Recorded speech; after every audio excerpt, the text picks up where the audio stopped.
ब्रेकनंतर आपल्या सगळ्यांचं पुन्हा एकदा स्वागत।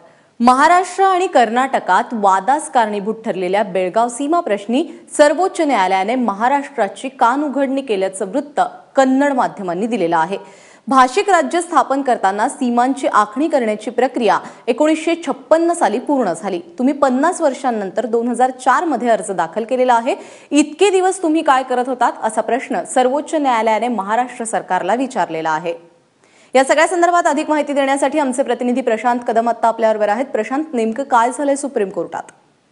प्राजक्ता, महाराष्ट्र आणि कर्नाटक या दोन सरकारांमध्ये गेल्या अनेक वर्षांपासून बेळगावचा सीमा प्रश्न हा वादाचं कारण आहे आणि याच संदर्भातली एक बहुप्रलंबित अशी एक याचिका जी आहे ती महाराष्ट्र सरकारनं दाखल केलेली आहे। सीमा भागातली जवळपास 875 गावं आहेत आणि या गावातल्या लोकांना भाषेच्या नावाखाली जो त्रास दिला जातो त्याच्या विरोधात 2004 मध्ये खरं तर महाराष्ट्र सरकारनं ही याचिका दाखल केलेली होती आणि कालांतरानं ही या संदर्भातली याचिकेची सुनावणी जी आहे ती आता होणार होती आणि त्या अनुषंगानं महाराष्ट्र सरकारने जेव्हा आपली सुप्रीम कोर्टामध्ये ही बाजू मांडण्याचा प्रयत्न केला तेव्हा सुप्रीम कोर्टाने हे निरीक्षण नोंदवलेलं आहे।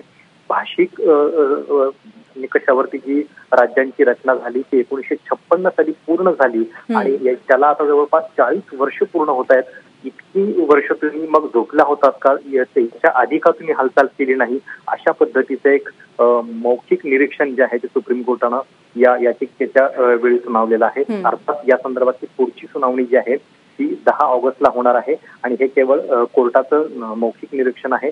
याच्या पुढची सुनावणीमध्ये नेमकं काय होतं हे पाहणं देखील महत्त्वाचं असेल। प्रशांत, धन्यवाद या सगळ्या सविस्तर माहितीबद्दल।